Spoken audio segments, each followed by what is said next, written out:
आणि सरते शेवटी महानगरपालिका निवडणुकांचा निकाल आता समोर आहे आणि आता आपल्यासोबत आभा विजू पांडे आहेत, राष्ट्रवादीच्या विजयी उमेदवार। एकंदरीतच हा प्रवास आणि आज विजयानंतरचा जे एक मनाला एक समाधान म्हणा की तो संघर्ष आज इथपर्यंत पोहोचला त्याबद्दल त्यांच्याकडनं जाणून घेऊया। सर्वप्रथम खूप खूप अभिनंदन। खूप खूप धन्यवाद। कसं वाटतंय? निश्चितच खूप चांगलं वाटतंय। चौथ्यांदा नागपूर महानगरपालिकेत पाठवण्याचं काम माझ्या मायबाप जनतेने केलेलं आहे, म्हणून मी सर्वात अगोदर तर माझी जी मायबाप जनता आहे त्यांना मी दंडवत प्रणाम करते। 2017चा अनुभव, त्यानंतर मध्ये खूप मोठी गॅप आणि परत एक नव्याने जनतेसमोर जाणं आणि ह्या म्हणजे ह्या अवधीमध्ये तुमचा जनसंपर्क अजिबात दांडगा होताच होता, पण काय असा फरक वाटला?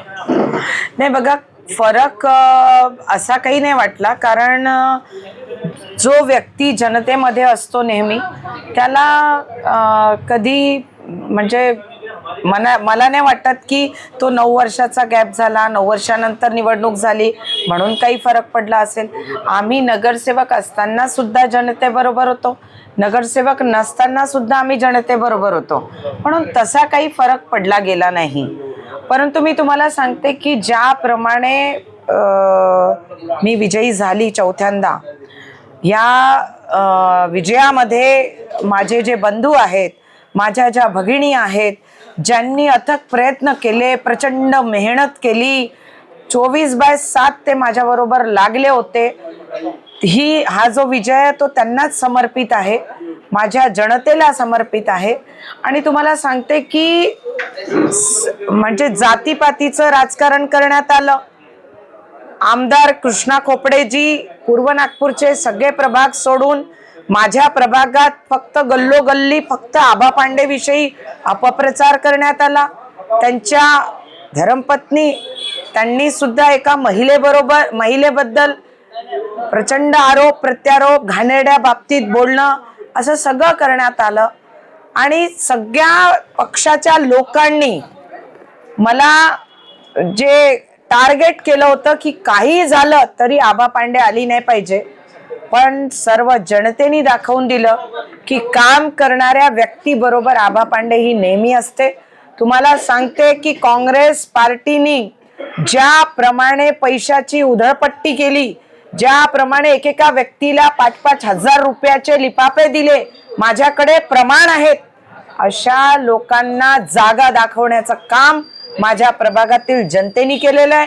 माझ्या बरोबर मेहनत घेणारे माझे सगळे बंधू भगिनी ज्या सगळ्या लागल्या होत्या त्यांना माझा हा विजय मी समर्पित करते आणि सगळ्यांना पुन्हा मी दंडवत प्रणाम करते। एक आपण जे बोलत की कृष्णा खोपडे आणि त्यांच्या एक राजकारणाचा स्तर ह्यावरून असं दिसतंय का की आजकाल राजकारणाचा वैचारिक पातळी जी आहे, नेता मोठा होतो सगळा होतो, पण त्याची वैचारिक पातळी आणि राजनीतिक पातळी अशी घसरत चाललेली आहे?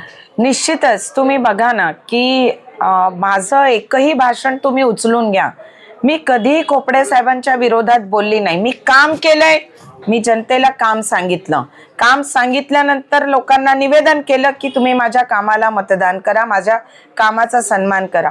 परंतु आदरणीय आमदार पूर्व नागपूरचे कृष्णा खोपडेजींनी माझ्या बाबतीत, माझ्या प्रभागाच्या गल्लोगल्लीमध्ये, माझ्या घराच्या मागे ज्याप्रमाणे अपप्रचार केला, घाणेरड्या शब्दात एका महिलेला बोलले, म्हणजे त्यांचे काय संस्कार आहे ते आता दिसू लागले आम्हा सगळ्यांना आणि पूर्व नागपूरच्या जनतेला सुद्धा।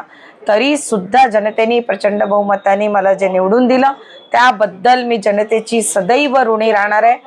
पुढे चालून मी आजपर्यंत काम करत आलेली आहे, पुढे पण सर्व नागरिकांना सोबत घेऊन माझ्या पॅनलमध्ये जो माझा बंधू होता नगरसेवक नितीन साठवणे, ज्ञानेश्वर ठाकरे यांना सोबत घेऊन आम्ही या प्रभागाच्या सर्वांगीण विकासाकरता नेहमी कटिबद्ध राहू, एवढं मी जनतेला आश्वस्त करते। एकंदरीतच आपण महाराष्ट्राचं सोडून द्या, पण नागपूरच्या जर निकालाबद्दल बोलायचं झालं तर तुम्ही कसं बघता, एक नागरिक म्हणून देखील, एक राजनीतिक व्यक्ती म्हणूनही आणि सर्वंकष दृष्टिकोनातून तुम्ही या निकालाकडे कसं बघता? बघा काय आहे की इथे 2 हेवीवेट नेते आहेत, आदरणीय गडकरी साहेब आणि आदरणीय देवेंद्र फडणवीस साहेब। निश्चितच या दोन्ही नेत्यांनी नागपूर शहराला विकासाच्या माध्यमातनं जो नागपूर पुढे गेलेला आहे ते आपण झुटलावू शकत नाही. जनतेला माहिती आहे की या दोघांची प्रचंड मेहनत नागपूरकरता राहिलेली आहे आणि कोट्यावधी रुपयांचा निधी आणून या शहराचा संपूर्ण विकास करण्यात आलेला आहे. त्यामुळे जो जनतेचा कौल आहे हे त्यांच्या नगरसेवकांच्या दिशेने अजिबात नाही आहे, तर दोन्ही जे नेते आहेत ज्यांनी नागपूर शहराला पुढे नेलेलं आहे, देशाच्या पातळीवर उभं करण्याचं काम नागपूरला ज्या दोन्ही नेत्यांनी केलेलं आहे, आदरणीय गडकरी साहेब, आदरणीय देवेंद्र फडणवीस साहेब यांच्या दिशेने नागपूर शहराच्या जनतेचा कौल गेलेला आहे, एवढं जरूर म्हणता येईल. आता इथून पुढे तुमची अजून वेगळी परीक्षा सुरू होणार आहे सदनमध्ये, तर आपला जो सहभाग राहणार आहे तो जनतेचे प्रश्न तुम्ही सदनमध्ये उचलताना आम्ही नेहमीच बघितलेले आहे. तर विरोधी पक्ष की सत्ता पक्ष? नाही बघा, तुम्ही जे म्हटलं की चॅलेंज असं काही नाही आहे. मी जनतेचे प्रश्न जेव्हा सत्तेत होती तेव्हा पण उचलत होती, अगदी बरोबर, आणि सत्तेत नव्हती तेव्हा सुद्धा तुम्ही मला भांडताना, झगडताना, माझे मुद्दे मांडताना, जनतेला न्याय मिळवून देताना फार जवळून बघितलेला आहे. म्हणून हा जो पुढचा काळ राहणार आहे त्यामध्ये सुद्धा सभागृहात ही बहीण, प्रत्येक सभागृहात जर कोणती महिला बोलत असेल तर ती फक्त आणि फक्त तुमची बहीण आभा पांडेच बोललेली आहे, एवढं तुम्ही माहिती पण काढू शकता.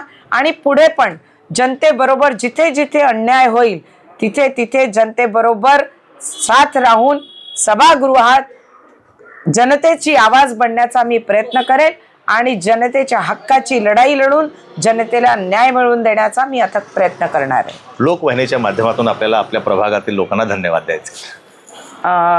मी माझ्या प्रभागातील सर्व जनतेला, माझ्या बरोबर काम करणारे माझे सगळे बंधू, माझ्या बरोबर काम करणाऱ्या ज्यांनी प्रचंड मेहनत घेतलेली आहे अशा सगळ्या माझ्या बहिणींना मी खूप खूप हृदयापासून धन्यवाद व्यक्त करते आणि माझ्या जनतेला मी दंडवत प्रणाम करते.